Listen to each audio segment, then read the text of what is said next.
Hello there folks, I'm Dan Brown from sortofinteresting.com and today you're joining me on board good old narrowboat Abel's Ark for a general boat life blog update. So, I've had a pleasant start to 2019. Sorry, I stumbled there, I couldn't remember what year it was for a split second. Anyway, as you may have seen my New Year's Day vlog, and then the following day I set off for a nice early morning frosty boat trip.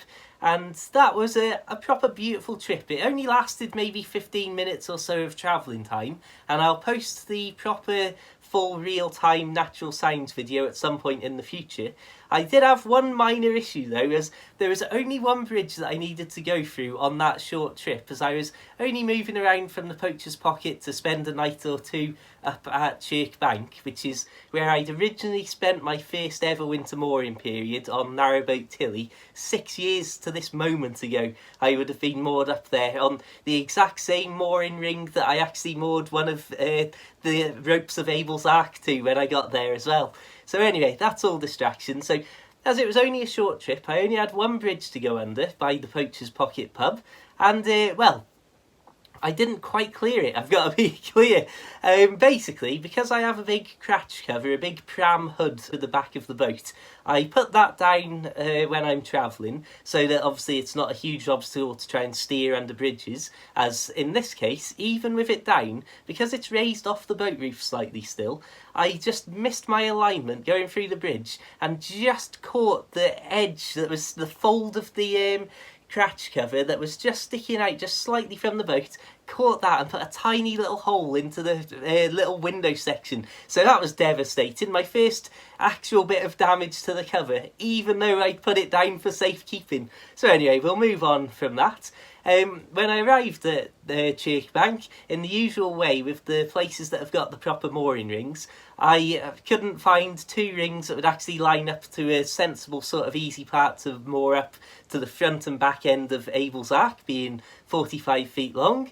So I actually had to use a mooring pin for the first time, possibly, since those 6 years that I was moored up at that spot with narrowboat Tilly.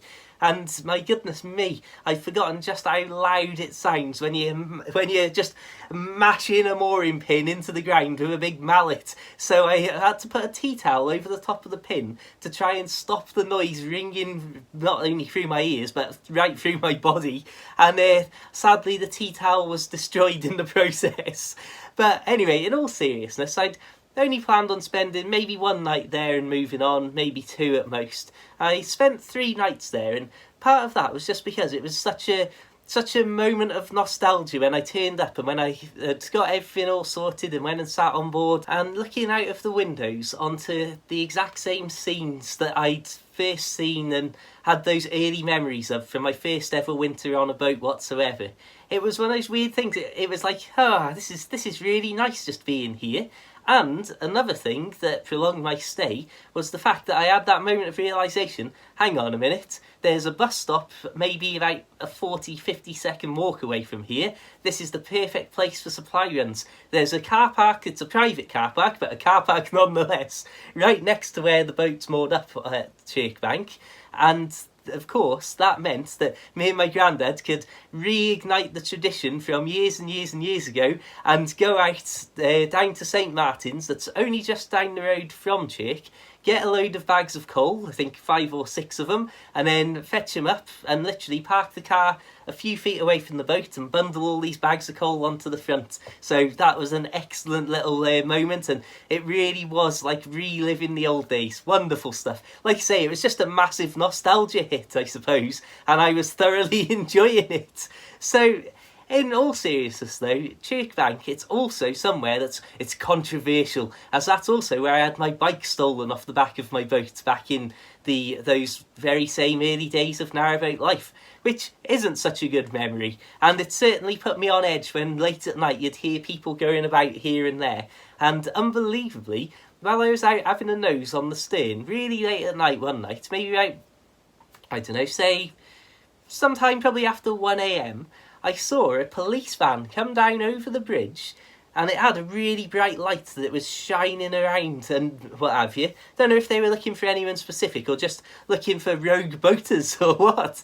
And they pulled up into the car park that's the public car park, had a quick turnaround, shone the light down either side of the canal from the bridge, and then drove off. One of the other things that I'd forgotten about Chirk Bank is how, as soon as I moor a boat up in that region, no matter what's happening or what the weather's like outside or how cold it is, every time it gets to a certain point in the evening, I can't resist just going out for a walk in the pitch black over the aqueduct and through the tunnel and up maybe to, well, I scouted out on one night just any mooring locations, because there's not many moorings on the far side of Chirk Tunnel heading up towards Llangollen, and the moorings were full, or I couldn't quite fit in the moorings that were just the other side of the tunnel, so I knew I'd have to make the next trip that I did go straight up to Chirk Aqueduct, to Chirk Marina. The aqueduct's even closer than the tunnel. But it's one of those things that, because of the curiosity of it, and oh, it's an aqueduct, and oh, it's the tunnel, it's amazing as well. When you walk through the tunnel, you sort of, even though it's not actually physically warm, you almost get like a sense as if it's warm in there once you get out of the outright breeze, I suppose it is. Once the wind chill factor itself is not affecting you, you have an artificial feeling of maybe being warmer.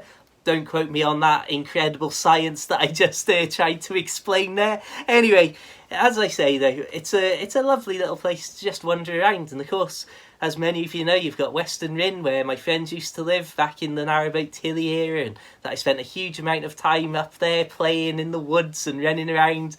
And yeah, it's just a nice little place to be. So I did a couple of trips in and out of town on the bus over a couple of days to just load up with a load of random, well, just my usual dried goods and long life sort of items, a few emergency stocks of fire logs and stuff, so that if I'm out in the middle of nowhere where there's no easy access to get supplies or anything, as I say, I'm well prepared to be stuck if a tree blows over ahead of me in the canal and I can't get to stock up on coal. Like you say, me and my granddad did a traditional coal run, got a load of wood and sticks and bits and bobs like that, and it's all good, I suppose. It was also the first time that I'd been moored up within a very short walking distance to a shop that sells anything really, well, a shop. And so that was definitely a good test of how well I could stick to my don't eat a load of crisps and junk food every night. And well, to start the year, I had a relatively successful run, I've got to be honest. Although, to be honest as well, for total clarification and transparency here, in a moment I'm expecting my phone to ring while I'm filming potentially, and my nan and granddad to be on their way to McDonald's that's not far from where I'm currently moored. Anyway, maybe I'll end up on that trip. Long story. Right, oh, what is this YouTube channel turning into? Anyway, in all seriousness, as I say, I do love Chirk Bank. You've got all sorts of canal curiosities there with your aqueduct and tunnel, and then different things like old bits of ruin that you can see that used to be some sort of canal side features on the left hand side as you're boating or walking up the towpath. Boating up the canal, not the towpath, of course. In total, I ended up spending 3 nights there, and then I woke up nice and early, about 7:30ish, maybe slightly before, I can't think off the top of my head if I'm honest, to move up to Chirk Marina. And of course I woke up and it was pitch black, and I thought, well, there's no point in moving off now and not being able to at least enjoy the moment of boating through the early morning and across the aqueduct and stuff. I want to at least see something, even if it's going to be a grey, miserable day.